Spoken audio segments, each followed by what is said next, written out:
There is a particular kind of person I want to talk about today. Not the ones who never left. Not the ones who stayed close, who maintained their faith through every season, who built their life on a foundation that never shifted. Those people exist, and I love them. But this chapter is not for them. This chapter is for the ones who came back, the ones who walked away, some slowly, some suddenly, some deliberately, and some without even realizing it was happening until they looked up one day and found themselves somewhere they never planned to be, far from everything they once believed, wondering how they got there and whether the way back was still open. It is always open. That is the first thing I need you to know. No matter how long you were gone, no matter what happened while you were away, no matter what you did, what you said, what you became in the distance between then and now, the way back is always open. I made sure of it. I want to tell you about the ones who came back, because their stories matter in a way that is different from the stories of the ones who stayed. Not more important, different, because the ones who came back know something that the ones who stayed sometimes don't. They know what it cost. They know what the distance felt like. They know what it is to live without the thing you gave up, to feel the absence of it, to try to fill it with other things, to discover that nothing else fits the shape of that particular emptiness. They know what the road back feels like, the shame of it, the uncertainty of it, the fear that too much time has passed and too much damage has been done, and the welcome that was there before might not be there anymore. And then they took the step anyway. That step, that terrifying, uncertain, shame-covered step back towards something they had walked away from, is one of the bravest things I have ever watched a human being do. I met a man who had been gone for 11 years. Not physically gone. He still lived in the same city, attended the same family gatherings, showed up for the same holidays, but the part of him that had once been genuinely alive in his faith, the part that had prayed with actual expectation, that had read scripture and felt it land somewhere real, that had believed in something beyond the mechanics of survival. That part had been quietly shutting down for years before he noticed it was gone. He could not point to a single moment. There was no dramatic exit, no public declaration, no door slamming, just a slow drift, a gradual cooling, a series of unanswered questions that he stopped asking out loud and eventually stopped asking at all. Not because he found the answers, but because asking had started to feel pointless. And then life happened. The things that happened to people in 11 years. Loss and failure in a marriage that almost didn't survive, and children growing up in a home where faith was something their parents used to have. And somewhere in all of that, in the accumulated weight of living without the thing he had quietly given up, he started to feel it. The absence. Not as a theological concept, as a physical sensation. A hollowness that had nothing to do with circumstances, and everything to do with something that was missing at a level that circumstances couldn't reach. He did not know how to come back. He had been gone so long that he wasn't sure the language still worked. He wasn't sure the prayers still meant anything, whether he still had the right to say them, whether anyone was still listening, whether the 11 years had accumulated into a distance too great to cross. He drove to a church on a Sunday morning and sat in the parking lot for 45 minutes. He did not go in. But I was in that parking lot, and I saw him. And I want you to know what I did not do.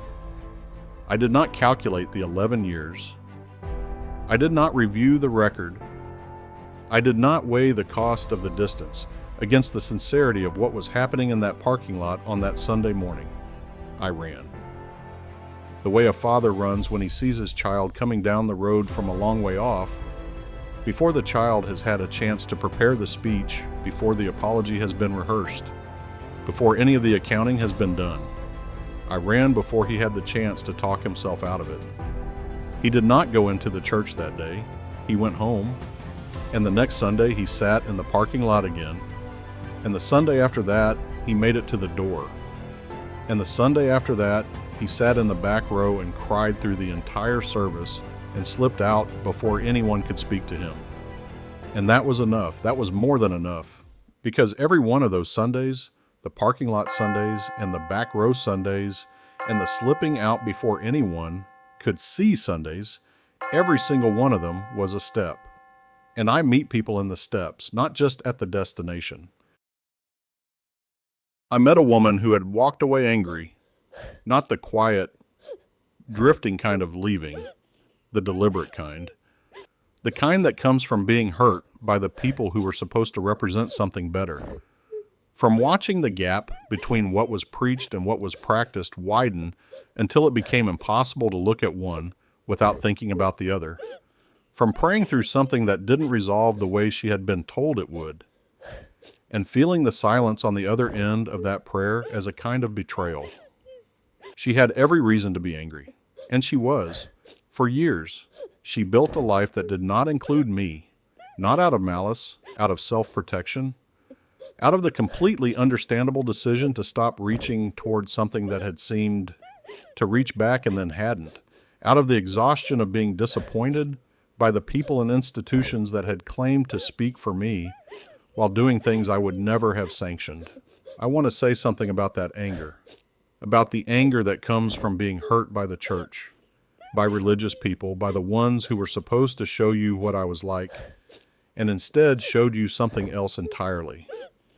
That anger is not the same as anger at me, and I have never held it against you. The people who hurt you were not acting as my representatives when they hurt you. Whatever they claimed about their authority or their righteousness, the harm they caused was not my will, was not my character, was not anything I sent them to do. I was grieved by what they did. I was grieved by what it cost you. And I have been waiting, patiently, without pressure, without a deadline, for the moment when you might be ready to separate what they did from who I am. She came back on her own terms, not through a church, not through a program, not through any of the institutions that had been part of the original wound. She came back through a quiet conversation she had with me at 4 a.m. when the anger had finally exhausted itself, and what was left underneath it was something she hadn't let herself feel in a very long time. Grief.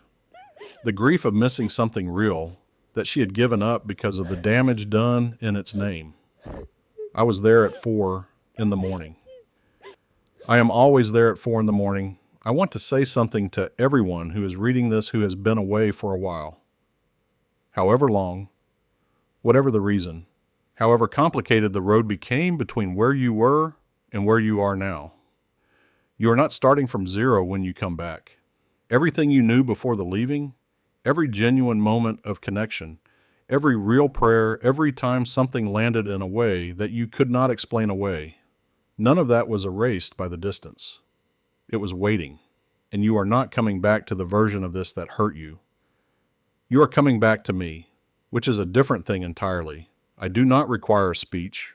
I do not require an explanation. I do not need you to account for the years or justify the leaving or arrive with anything other than the honest truth of where you are right now. Just come, however you can, whatever that looks like. Parking lots count. Back rows count. 4 a.m. conversations count. Angry prayers count. Prayers that are more question than statement count. Steps that are so small they barely feel like steps at all. They count.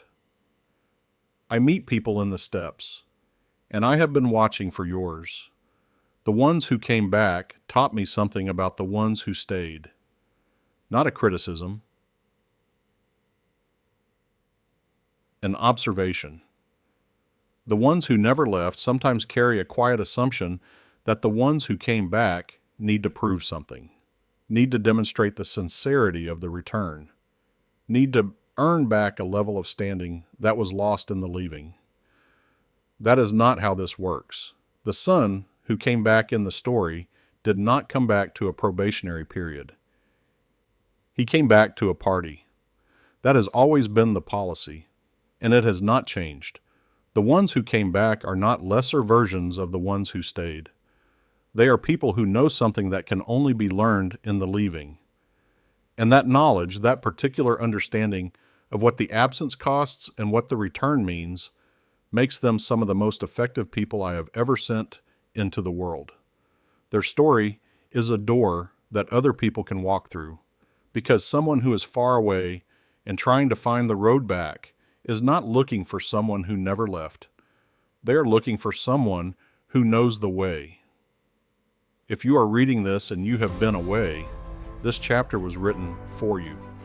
Not to make you feel guilty about the leaving, not to minimize whatever drove you to the distance in the first place, not to skip past the complicated parts and get to the tidy resolution, just to tell you, I see you on the road. And the welcome that is waiting for you is the same one that has always been there. It did not expire, it did not diminish. It has been held exactly as it was, for exactly as long as it took you to find your way back. Come home. Next time, Chapter 22, What I Would Do with Your Anger. If this is your first time here, this is part of a series, 20 chapters of me walking through this world today, finding the broken, the tired, the ones who ran out of road. Go to the channel. Start from chapter 1. Your chapter is waiting for you.